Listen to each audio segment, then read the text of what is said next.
I'm Dream Queen. You're in the cab with me. Thank you so much for rolling.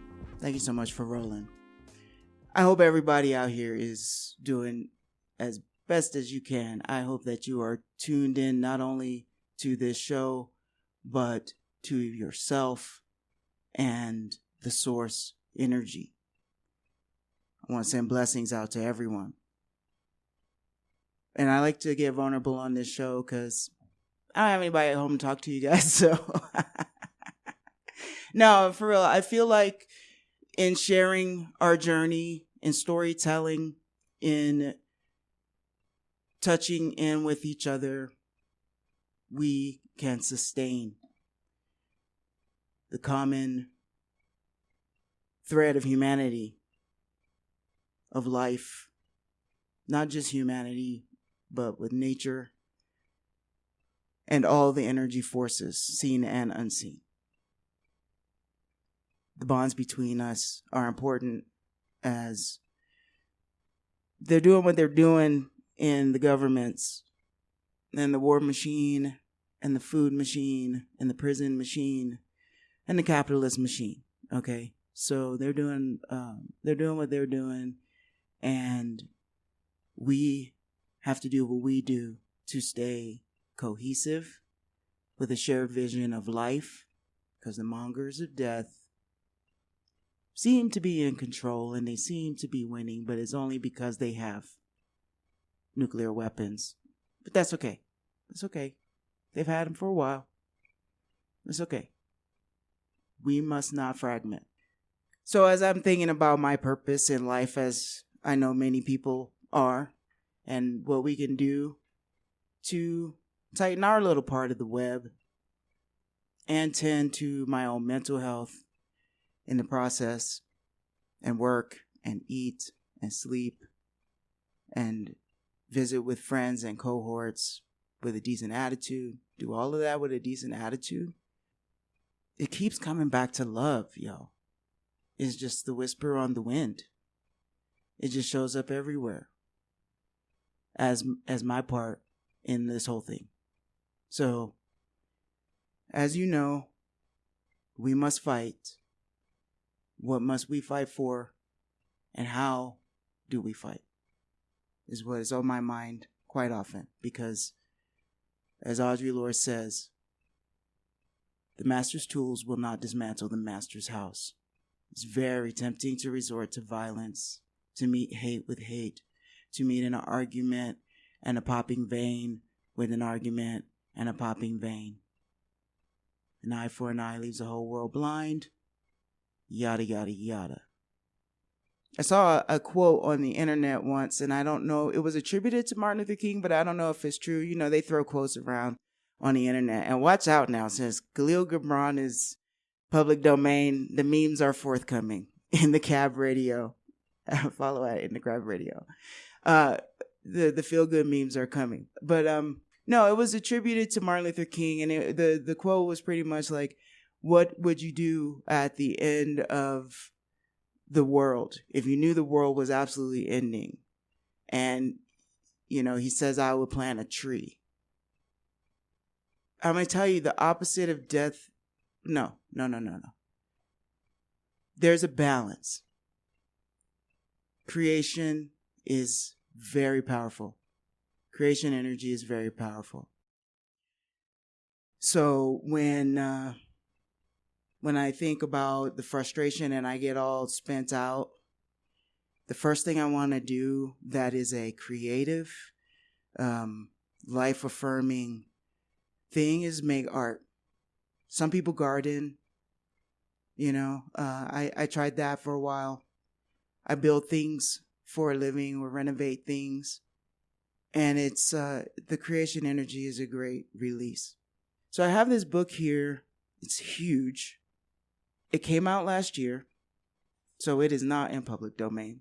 I'm going to talk around it a bit. This is 2022. I don't know. I subtract 2 years off of everything for COVID. Even if it happens after COVID, I still take 2 COVID years off. Because time stopped making sense. Am I right?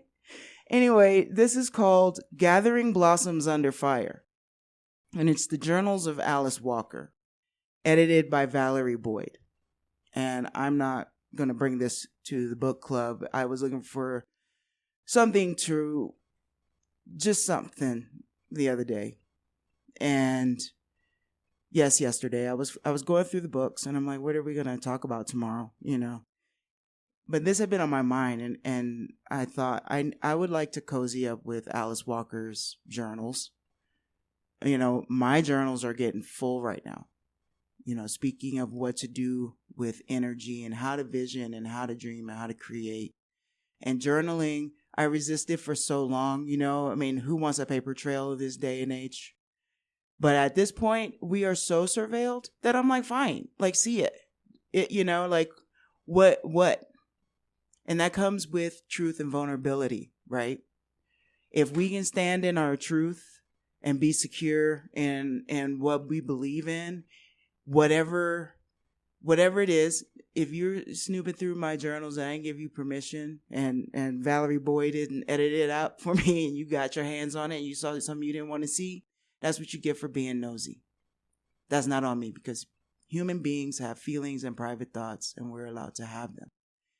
And if they get shared, we have to be secure in ourselves enough to know that we're doing the best we can. That's why right action is important. And our thoughts are our thoughts, and our feelings are our feelings, and they move, and they change, and they don't make us who we are. Alice Walker, the brave woman that she is, and I know that this, what is this, like 500 pages plus, is not even touching her 70-something years of writing her thoughts down. I'm sure that there's probably a library full of Alice Walker's journals, but we have a taste here, and I appreciate her bravery as always. This piece opens the book. It's called While Love is Unfashionable. While love is unfashionable, let us live unfashionably. Seeing the world a complex ball in small hands, love our blackest garment. Let us be poor in all but truth and courage, handed down by the old spirits. Let us be intimate with ancestral ghosts and music of the undead. While love is dangerous, let us walk bareheaded beside the great river. Let us gather blossoms under fire. While Love is Unfashionable by Alice Walker. Love is indeed unfashionable in a society built upon war and bloodshed. It's so uncool. It's so cringe. Sometimes you ever feel that? Like genuine. In the land of Captain America, who do we put opposite? Who do we stand against? The war machine, the capitalist meat grinder, the eater of hands and hearts and minds. Who do we stand against that? Ourselves. We put ourselves there. I think that's a deep message of the nonviolent movement. Dr. King and others champion. I just keep mentioning Dr. King because I feel like I got so intimate with him over the past few months, reading A Knock at Midnight, sort of consumed with it. And I still participate in social media, and I see people we're continually shooting down a love ethic. I met an artist the other day, and this is covered in the Bell Hooks as well, but I met an artist the other day, and she's working on an exhibition, and she shared the title with me, I Kill You Because I Love You. And our society is so built up on abuse, looking like love, and this is covered in the hooks, that it's hard to envision laying down and presenting oneself in a because laying down sounds bad, but when I don't mean it like acquiescing. I mean it as in like, it's like that game of chicken, that I've seen protesters do with the cops, with nonviolent protesters do, and you go limp, and you just make them work for dragging you off. You don't go, you don't run. I'm getting off topic, but to put yourself in front of danger for a cause, which a cause is there's lives behind causes.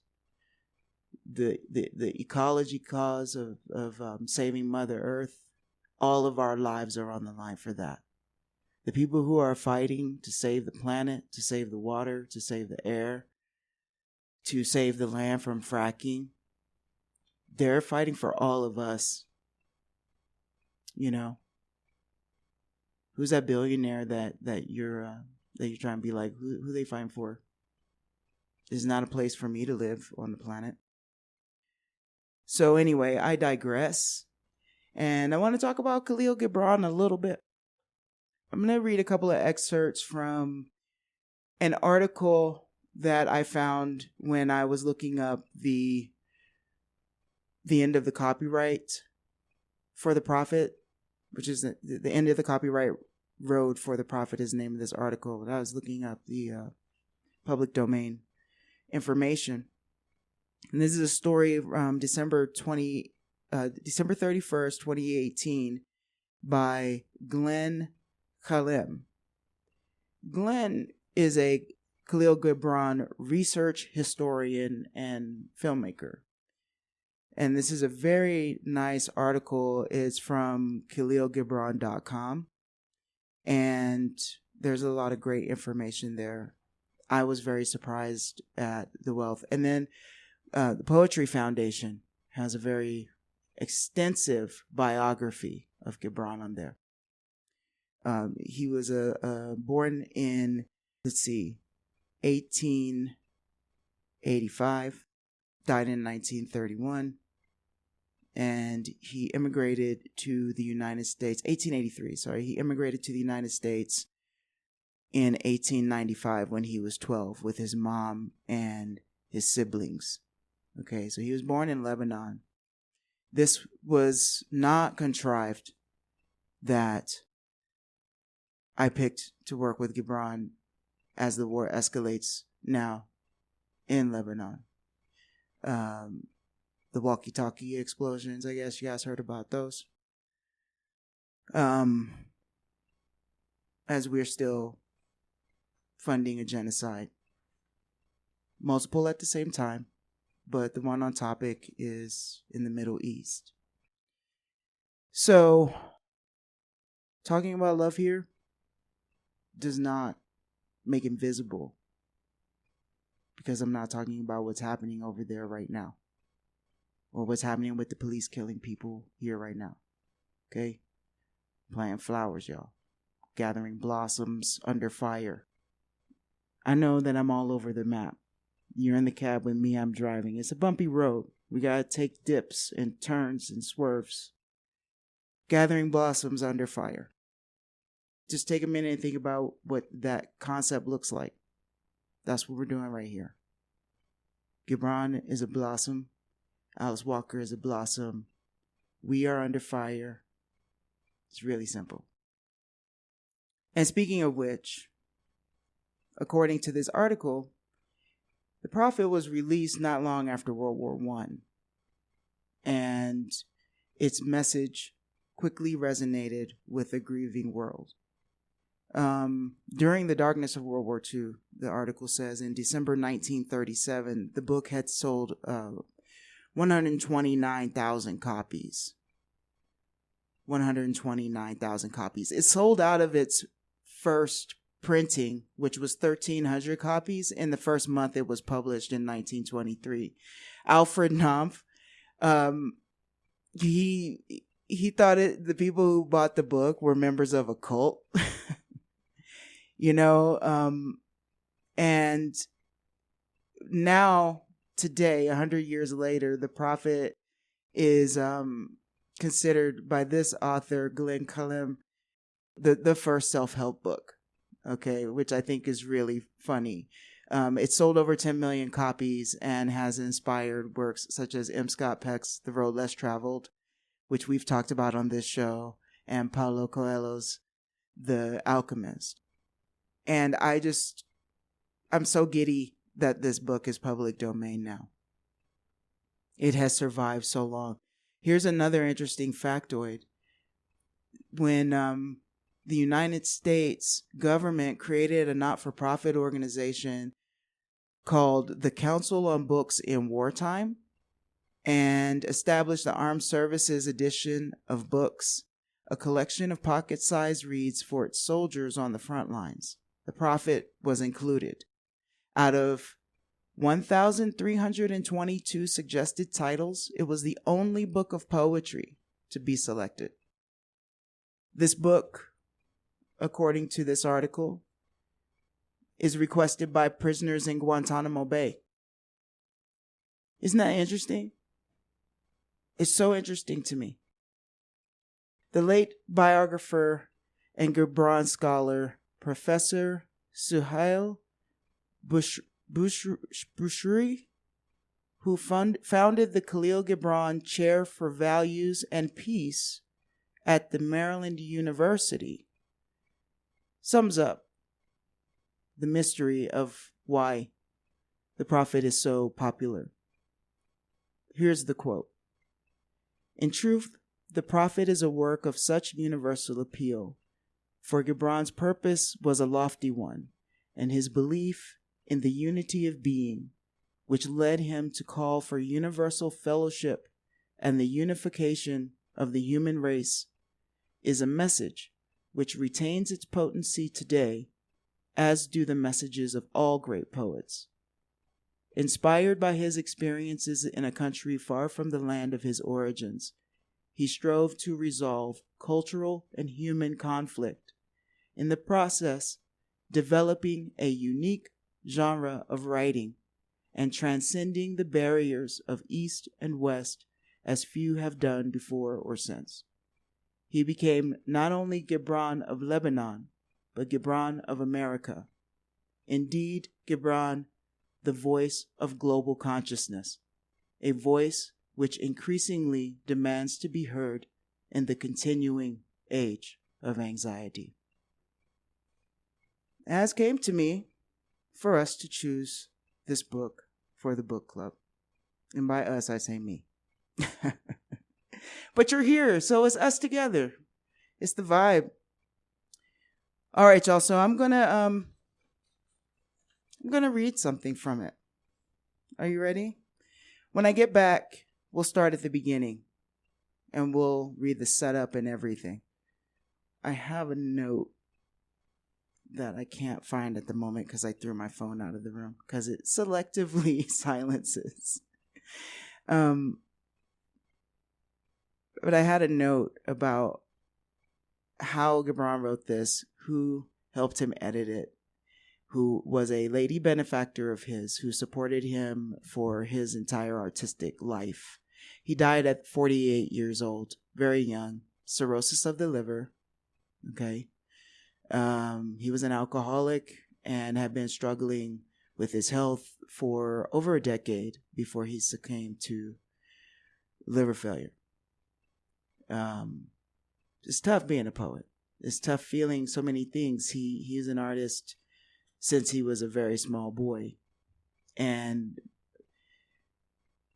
so anyway, my notes on how this came to be written and how upon his death, there were some controversies about the manuscripts and the things that he did or did not get to finish writing. And this book, The Prophet, was going to be part of a trilogy. The trilogy, let's see if I can get it here. At his death, Gibran was working on The Garden of the Prophet, which was to be the second volume in a trilogy begun by the Prophet. It's the story of Al-Mustafa's return to his native land and deals with the humanity's relationship with nature. And of the third volume, The Death of the Prophet. And of the death of the prophet, only one sentence was written. And he shall return to the city of Orphalis, and they shall stone him in the marketplace, even unto death, and he shall call each stone a blessed name. So as I jump into the middle of this collection, I wanted to frame up who is talking, who is the prophet. He's an exiled oracle. And the people come to him when they see his ship and he's in the market square, and they're asking him questions. And a man said, "Speak to us of self-knowledge." And he answered, saying, "Your hearts know in silence the secrets of the days and the nights, but your ears thirst for the sound of your heart's knowledge. You would know in words that which you have always known in thought. You would touch with your fingers the naked body of your dreams. And it is well you should. The hidden wellspring of your soul must needs rise and run murmuring to the sea, and the treasure of your infinite depths would be revealed to your eyes. But let there be no scales to weigh your unknown treasure, and seek not the depths of your knowledge with staff or sounding line. For self is a sea boundless and measureless. Say not, I have found the truth, but rather, I have found a truth. Say not, I have found the path of the soul. Say rather, I have met the soul walking upon my path. For the soul walks upon all paths. The soul walks not upon a line, neither does it grow like a reed. The soul unfolds itself like a lotus of countless petals. Get it? Marinate on it. You can find this little book everywhere. I mean, there's so many copies out there. Used and abused, all loved, all loved. Kahlil Gibran, the prophet. Happy anniversary, 101 years. Of course, I tripped myself up down a little bit of a rabbit hole. I had chosen 3 pieces that I was going to read today, and I didn't put my post-its. And I have an astrology app that actually said to do post-its, and I didn't. So I picked another piece that wasn't on the list, and I read through it. And it's just, these words are just like butter, you know. Gibran's words are like butter. And I'd like to share a little bit about the woman named Mary Haskell, who was Gibran's patron and good friend. He came to Boston without a formal education and a very limited knowledge of English. And so he had, according to this article from Glenn Kahlil from KahlilGibran.com, the end of the copyright row for the prophet, which is my reference material for now, because this is new. When I get back with you, you know, maybe we'll look into the times like we did with Martin Luther King. We'll break down a timeline and see what was happening in Lebanon and the United States at this time of Gibran's life. He was under-celebrated in the States, as they do. You know, the literati here were into a different line of white poets. And so he was not highly praised here in his beginning stages. Of course, like I said, the publisher laughed at him, but look at it now. But he was very, very celebrated in Lebanon and was credited for bringing in a new, less stuffy, more accessible style of writing that was based on the classical style there.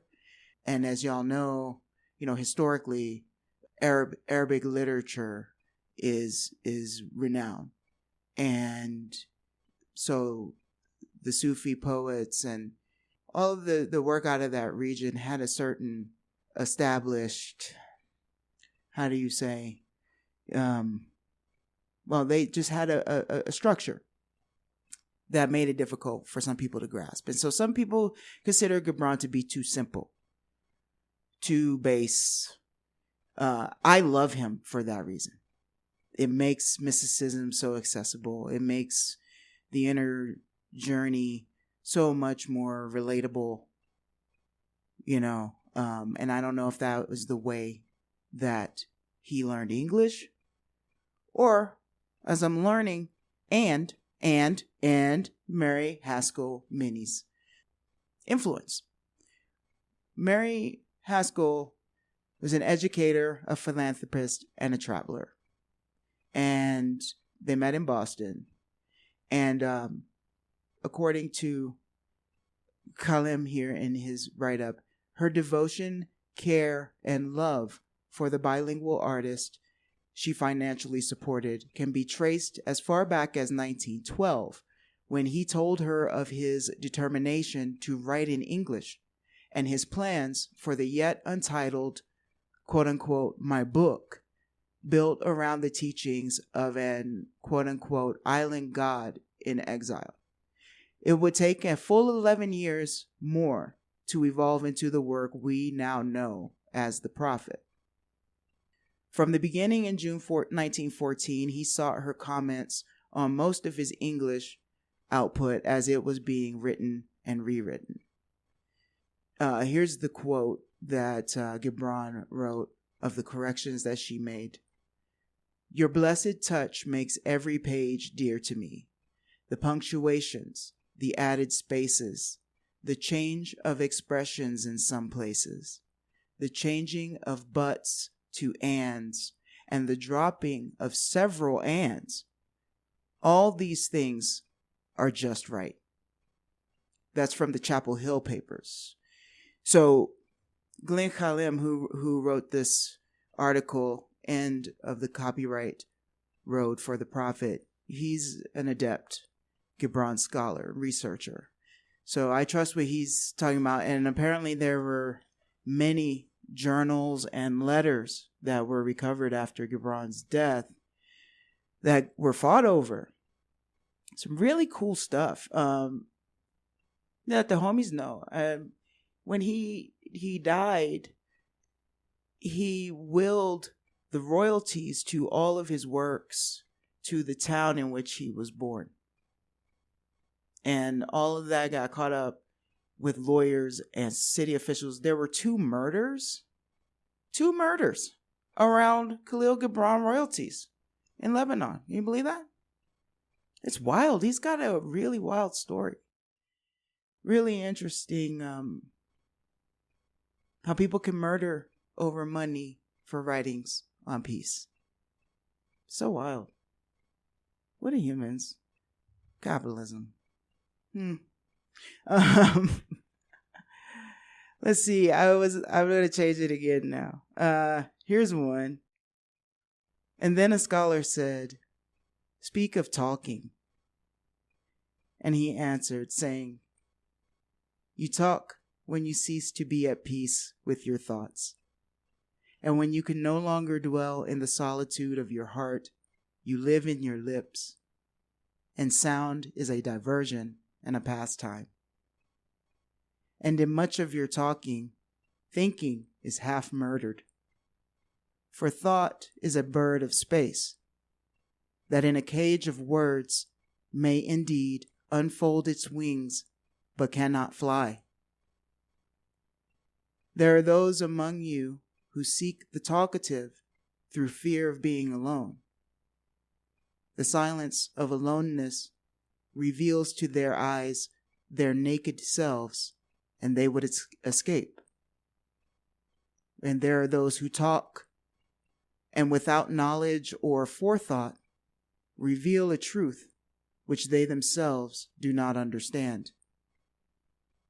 And there are those who have the truth within them, but they tell it not in words.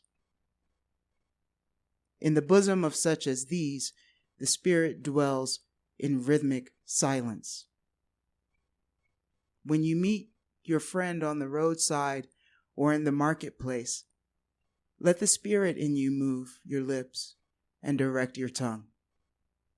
Let the voice within your voice speak to the ear of his ear. For his soul will keep the truth of your heart as the taste of the wine is remembered when the color is forgotten and the vessel is no more. Wow. Kahlil Gibran, the prophet, that's on talking. Such a lovely diversion and pastime to talk to you. I appreciate y'all so much for tuning in, for listening, for thinking in silence, for sitting with the words, for sitting with the feelings.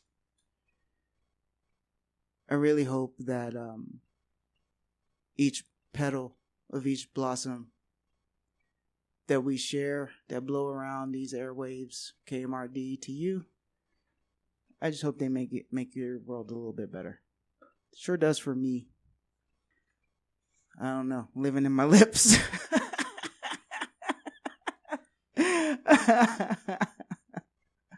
These wise people, man, it's a little mean. All right, look, I'm going to do one more and then I'm going to get out of here because this is the one I came up on the break. And it was cool. And I'm not trying to say that I'm anything or you're anything. We are this to each other. We are this to each other.